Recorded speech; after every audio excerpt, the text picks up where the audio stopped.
Ibu bapak dan saudara-saudara sekalian yang terkasih, Yusuf merupakan lambang untuk Kristus Yesus. Yusuf adalah anak kekasih daripada Israel. Israel itu nama lain daripada Yakob.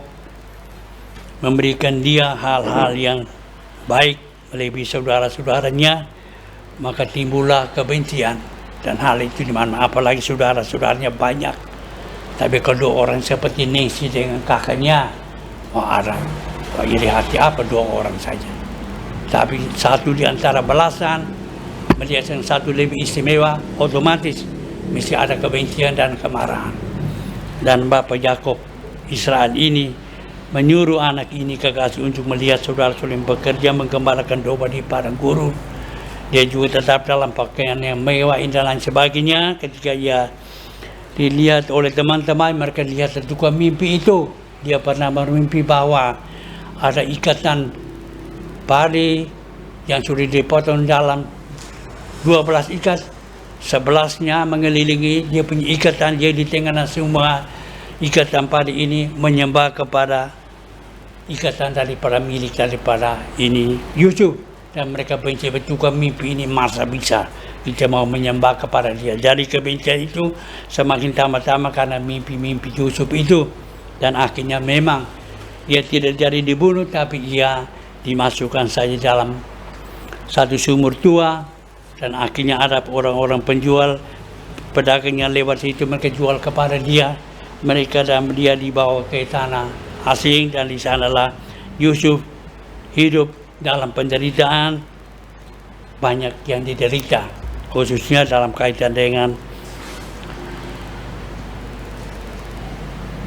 istri Potifar yang menuju Yusuf bahwa dia melakukan hal seksual yang berhubungan dengan istri itu, tapi teman Yusuf tidak melakukan hal itu. Tapi tetap ia dimasukkan dalam bui. Tapi ketika Raja Firaun bermimpi tentang 7 ekor sapi yang gemuk makan 7 ekor sapi yang lemah, dan 7 tangkai pandai gandum yang gemuk dihabiskan oleh 7 langkai gandum yang tidak bernas itu, dan penafsirannya mereka tidak tahu, dan mereka minta Yusuflah yang akan menafsirkan itu. Dan dia katakan 7 tahun lamanya negara ini akan kelimpahan gandum, tapi 7 tahun kita akan mengalami kelaparan. Silakan raja memilih orang untuk menuntun itu, dan tidak ada pilihan lain. Pilihan jatuh pada Yusuf menjadi raja muda.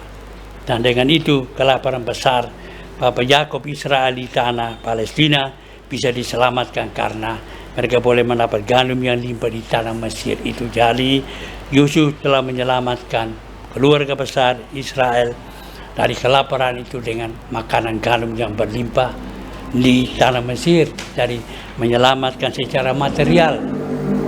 Dan Yesus Kristus adalah putra kekasih daripada Bapa Allah di surga. Dia datang ke dunia ini berbuat banyak hal yang bagus, tapi hal-hal yang bagus inilah yang membuat kebencian juga terhadap dia bertambah-tambah. Sehingga dari cerita tadi mengenai kebun anggur yang disewakan itu, akhirnya sebagai putra yang terkasih dia dibunuh dan dia mati disalibkan. Tapi ini tidak selesai, karena ini urusan Allah. Kematian Yesus hanyalah koma, dan dia akan dibangkitkan, dan dia bangkit pada hari ketiga.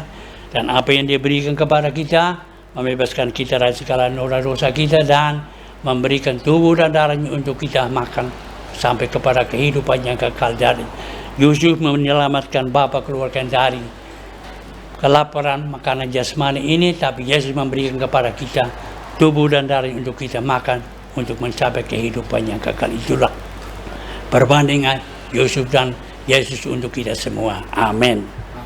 Persembahan.